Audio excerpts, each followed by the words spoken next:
Hello, everybody. It is Friday, May the 30th. The weekend is upon us. Some unsettled weather on our front porch might affect the way the offshore fishing plays out. We have a lot to talk about in the fishing report, and I'll be back to do just that in just a moment. Let's be real. No one wants to deal with nasty varmints like mice, roaches, creepy crawlies, and critters. Leave that work to the experts at Outer Banks Pest Control. Outer Banks Pest Control is the best on the beach when it comes to eradicating those unwanted creatures. They've been in business for over 25 years with well over 100 years of combined exterminating experience. Specializing in both commercial and residential properties, Outer Banks Pest Control has all the tools and equipment necessary to take on any pesky job. They pride themselves on top quality customer service and workmanship. Hey, if it ain't red and yellow, it's just some coattail riding fella. Outer Banks Pest Control, the best on the beach with a proven track record of excellence since the year 2000 and online at outerbanks-pestcontrol.com. Ahoy there, folks. Captain Edward Lee here, and I want to invite you aboard the Miss Oregon Inlet 2. She's a modern 60-foot headboat outfitted with the latest top-quality safety and fishing equipment. We make 3 trips per day out of the world-famous Oregon Inlet Fishing Center. Visit MissOregonInlet.com or call us today at 252-251-4314. So ditch the beach for a bit and set sail with the Miss Oregon Inlet 2.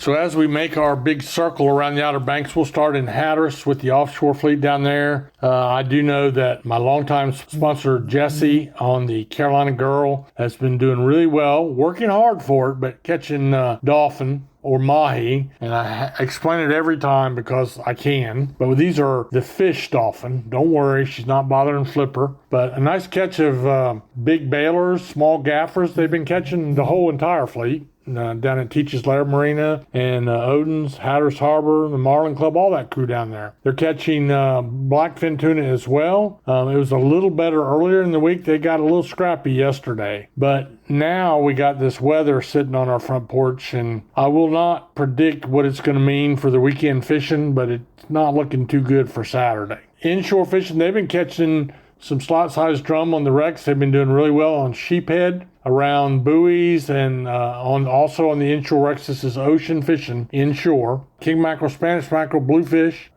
and they may be able to sneak out today, but I'm not quite so sure about that. Oregon Inlet, though, now let me just say this. I don't show favoritism. I try not to anyway. But Oregon Inlet, they deserve the gold star. Yesterday, they finally had a great day of yellowfin tuna fishing. Most of the boats, according to Captain Dickie Harris on the Fantastic, which is one of the best tuna boats in the fleet, out of the Oregon Inlet Fishing Center, he had a limit of yellowfin tuna. That's 18 tunas, and they were all 40 to 50 pounders. You can do the math yourself. And there were a few of the dolphin in the catches as well, but mostly it was a tuna day, and it was good. And so we've been talking all week long of 2 to 6 tuna to the boat. It's really nice to see an old-timey limit. 18 tuna, that's when the fish box is full to the brim, and it really does take a little bit of planning and care on what you're going to do with a catch like that when you get to the dock. First of all, there's the expense of having them cleaned. Don't even think about trying to clean them yourself. Even me, who has been a fish cleaner all my life, I wouldn't even do that. I want them kept in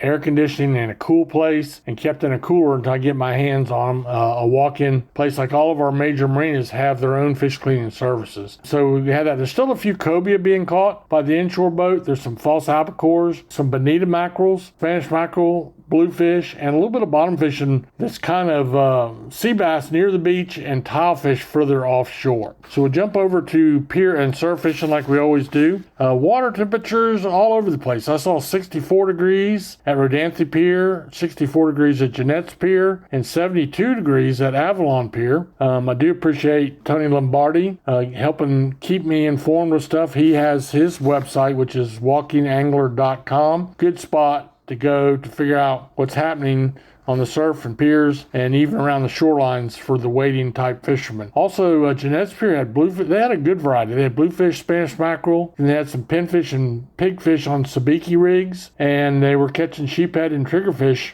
around the pilings of the pier. Avalon Pier, I saw where they had bluefish, Spanish mackerel, and sea mullet. Same thing down at Rodanthe. I don't have every pier report, but it's mostly a mix of small bottom fish. And if you can catch a triggerfish off a pier, you have really caught yourself the best eating fish that swims in the ocean, at least in my opinion. So the meat is firm. They don't eat anything but shellfish for a living. And man, oh man, are they good. You often hear me talk about how you don't want to batter. I don't even batter them.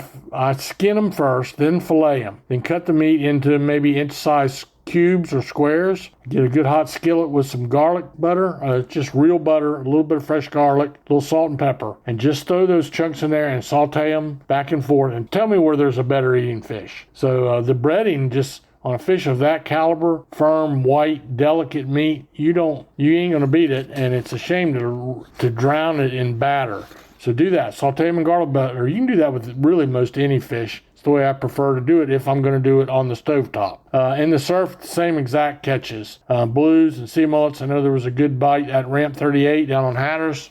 A good sea mullet bite. And yesterday, Justin and I were down in Buxton on Hatteras Island at Red Drum Tackle, right there at the entrance to the point, the lighthouse, all the campground, all those things. And while we were there, towards the end of our visit, Missy came in. Missy, who is from Virginia, she came in with a beautiful pompano. It weighed 3 pounds, 8 ounces, and that girl was proud of that fish, and I don't blame her. That's a big pompano. And so good going, Missy, on your catch. It was nice to meet you down there and stop by our little podcast we did, which, by the way, that will air tomorrow right here on the same location. And it's about an hour and a half of fishing knowledge if you want to talk a little bit about popping corks and different types of lures and fresh bait and all that. Be sure to tune into that. But that was happening down there in the surf. So we're seeing blues and sea mullets, a few pompanos, a few puppy drum, just the typical stuff for this time of year. And we'll take a little break right here, and I'll be right back to give you a pretty optimistic backcountry report. So don't leave just yet.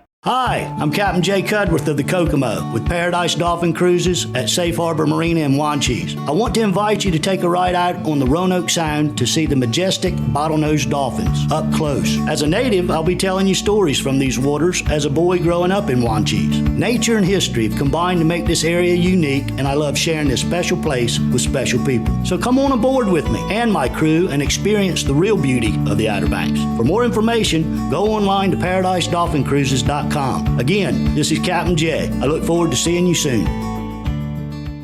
So if you're a regular listener of my fishing reports, you know that I talk to a lot of the guides and captains directly, and all of them will give me words like hit and miss, scrappy, bluebird, great, all the things. So I'm talking to Gray Davis, who has Hyde Guides. He's a backcountry guide over here. He's actually my neighbor in Hyde County. And he told me, I said, how's the fishing, Gray? And he said, it's nuts. I've never, ever had anybody explain to me fishing as nuts. But it turned out nuts is a good term. He's been fishing all week along with some other folks out in the Sound. He's had drum in all the size ranges. Like one day, he had a big drum or two. I would call it maybe yearlings. He had 15 speckled trout over all of them. The smallest one was 19 inches. Of course, you had to let them go. He had 25 slot-sized puppy drum and all the bluefish they wanted to catch. That was just one day this week. So it's time to get out and do your Sound side fishing. Go to your old holes and things like that. But you do want to be careful because we got some wind coming. We got some rain. We're probably going to have some lightning as well. But anyway, keep all that in mind. And again, the best way to learn that type of fishing is to book a backcountry guide. Make sure that they're legit, that they are actually licensed, insured, like Gray is. You want to make sure that that you're not just going with someone that has an outboard on a trailer and calls himself a guide. Because like everything else in the fishing business, you get what you pay for. Anytime you try to cut costs on a guide, you usually find out that it wasn't worth it. So that's our entire fishing report. We have a little pause here between tournaments. My next tournament that I'll be working and updating you on will be the Hatteras Marlin Club tournament in late June. But the Big Rock tournament is coming up quickly, and that's a big news maker. We'll be bringing you up to date on daily reports on that and telling you how you can follow along and how you can listen to the captains in that fleet, just like we do in the Pirates Cove tournament and the Boat Builders tournament and the Alice Kelly tournament. The three events that will be going on at Pirates Cove in late July by in the middle of August. Keep listening. We'll try to cover all of the areas of fishing as we go about it. I hope you have a good weekend and a safe weekend. I hope the good Lord blesses you the same way He blessed me.